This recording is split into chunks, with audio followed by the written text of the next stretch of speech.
Tonton video ini sampai selesai agar Anda tidak gagal paham. Indonesia tidak akan selamat dengan waktu 1,5 bulan. Perekonomian di Indonesia hampir pasti akan mengalami resesi akibat dampak dari pandemi COVID-19. Menurut ekonom Indef, Bima Yudhistira mengatakan, waktu 1,5 bulan tidaklah cukup untuk menyelamatkan ekonomi Indonesia dari resesi. Sulit untuk keluar dari resesi karena konsumsi saat ini masih melemah, kata Bima saat dihubungi oleh redaksi Sindo News di Jakarta pada hari Jumat 28 Agustus. Menurutnya, stimulus pemerintah seperti subsidi gaji terlambat yang disalurkan itu sehingga efek ke belanja masyarakat tidak akan langsung dirasakan. Realisasi PEN pun juga butuh 25% relatif rendah. Dalam kesempatan yang sama, ekonom Core Peter Abdullah menilai sulit mendorong konsumsi dan investasi untuk kembali normal ketika kondisinya masih tidak normal. Jadi fokus yang harus dilakukan saat ini, setidaknya hingga akhir tahun, seharusnya bukan menghindari krisis melainkan menanggulangi wabahnya. Sembari menyelamatkan masyarakat dan dunia usaha agar tidak mati duluan di tengah wabah. Tugas Peter.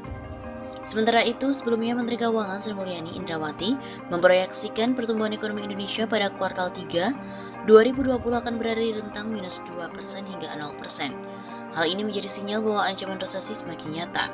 Ditambah mantan Direktur Bank Dunia itu memperkirakan sepanjang tahun era di kisaran minus 1,1% hingga positif 0,2%.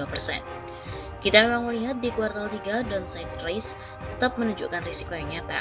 Kuartal 3 outlook-nya antara 0% hingga negatif 2%. Begitu kata Menteri Keuangan Sri Mulyani dalam konferensi APBN kita. Ekonomi Indonesia semakin dekat dengan jurang resesi. Bahkan Menteri Keuangan Sri Mulyani memprediksi kuartal 3 2020 berada di kisaran 0% hingga minus 2%. Hal ini merupakan imbas dari pandemi virus COVID-19. Dirinya juga mengatakan adapun risiko tekanan pada pasar keuangan pun belum pulih. Serta proyeksi pada tahun 2020 bisa minus 1,1% sampai dengan 0%. Kita memang melihat di kuartal 3 down risk tetap menunjukkan risiko yang nyata. Kuartal 3 outlook-nya antara 0% sampai dengan negatif 2%. Sri Mulyani juga melanjutkan berbagai negara mulai memperlihatkan kontraksi ekonomi yang semakin nyata, baik di negara maju maupun negara berkembang. Pertumbuhan ekonomi yang negatif bahkan hingga menyentuh angka 2 digit ini terjadi akibat ketidakpastian yang cukup tinggi, terutama karena masih dibayangi oleh pandemi COVID-19. Berikut ini adalah fakta-fakta mengenai ancaman resesi pada hari Sabtu 29 Agustus. Yang pertama adalah sulit untuk menghindari resesi. Wakil Ketua Asosiasi Pengusaha Indonesia atau APindo, Sinta Wijaya Kamdani, bila dibandingkan kuartal 2 yang terkontraksi 5,32%, kuartal 3 ada peluang perbaikan, tapi untuk terhindar dalam jurang resesi itu sulit. Saat ini kelihatannya sulit untuk menghindari resesi, karena di kuartal 3 secara realistis ekonomi akan tetap tumbuh negatif, walaupun akan ada perbaikan yang cukup signifikan dari kuartal 2. Begitu kata Sinta. Yang kedua adalah dampak COVID-19 sangat parah. Sri Mulyani pun juga mengakui bahwa pandemi memberikan dampak yang sangat menakutkan, sebab mempengaruhi seluruh sektor dari sosial, kesehatan, ekonomi, dan terjadi di seluruh dunia.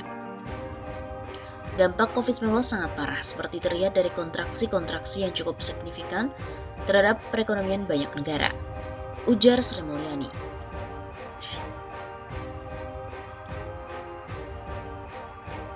Yang ketiga, ancaman COVID pun belum berakhir. Sri Mulyani menekankan dan juga melihat bahwa pengaruh COVID-19 ini masih akan berlangsung lama. Adapun tekanan COVID-19 tidak hanya terjadi di Indonesia, namun juga terjadi di banyak negara. Pandemi global yang dihadapi seluruh dunia menjadi situasi yang luar biasa. Tanda-tanda COVID-19 ini belum berakhir dan masih akan berlangsung lama, ujar Sri Mulyani. 4. Tanda-tanda krisis. Sri Mulyani mengatakan pandemi masih menjadi faktor utama yang menentukan kegiatan dan pemulihan ekonomi. Bahkan berbagai negara mulai memperlihatkan kontraksi ekonomi yang semakin nyata, baik di negara maju maupun di negara berkembang. Pemulihan ekonomi ini kita sangat rapuh, begitu ujar Sri Mulyani. Kemudian yang kelima adalah jurus dari Sri Mulyani. Sri Mulyani pun mengatakan akan fokus pada penyerapan belanja kementerian dan juga lembaga negara. Hal ini nantinya mampu untuk mendongkrak pertumbuhan ekonomi. Katanya pemerintah tetap mengusahakan sampai dengan akhir bulan Agustus sampai dengan September, beberapa kementerian kemarin sudah meningkat untuk akselerasi pada minggu terakhir kemarin ini.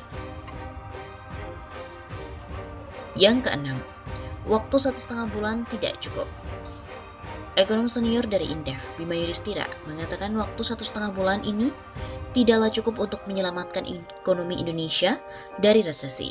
Sulit untuk keluar dari resesi karena konsumsi saat ini masih lemah. Dia pun juga melanjutkan stimulus pemerintah seperti subsidi gaji pun terlambat disalurkan sehingga efek ke belanja masyarakat tidak akan langsung dirasakan.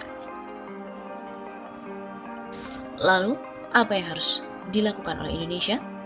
Beberapa negara di benua Eropa telah mengalami resesi yang cukup dalam. Sebut saja Jerman, Inggris, dan yang baru ini adalah Skotlandia.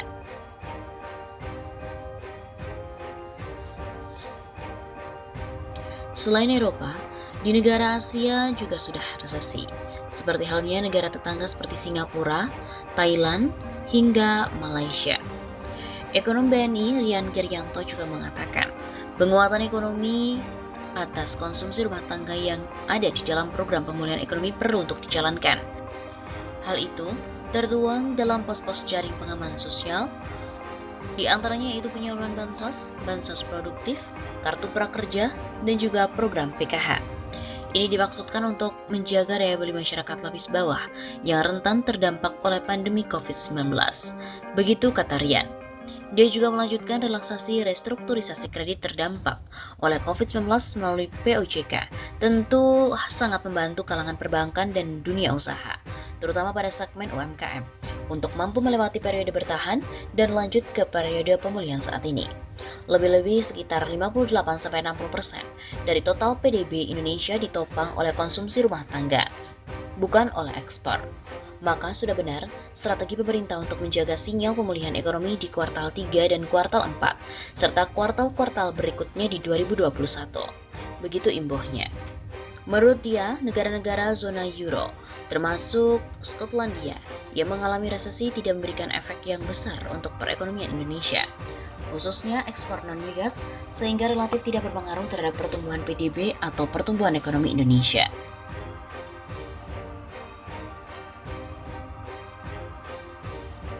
Sri Mulyani pun juga memastikan bahwa COVID-19 ini belum berakhir.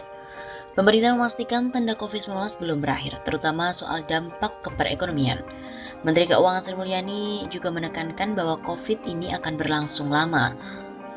Pandemi global yang dihadapi seluruh dunia menjadi situasi yang luar biasa.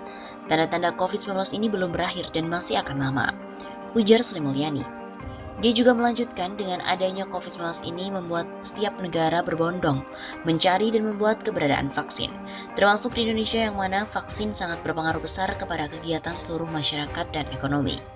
Apakah vaksin akan segera ditemukan dan bisa didistribusikan, dan apakah waktu untuk menangani dan menyembuhkan bisa dikontrol atau dikelola yang memiliki implikasi luar biasa terhadap kegiatan seluruh masyarakat termasuk aspek ekonomi. Dia juga menambahkan akibat pandemi COVID-19, seluruh negara mengalami kondisi ekonomi yang sangat tertekan. Banyak yang mengalami resesi, kontraksi ekonomi sehingga mencapai double digit. Dalam situasi luar biasa ini, pemerintah melakukan berbagai tindakan yang extraordinary. Dalam menanggapi satu outlook atau proyeksi kondisi masyarakat dan ekonomi yang mengalami perubahan yang luar biasa, pemerintah juga melakukan langkah-langkah luar biasa. Begitu tandasnya.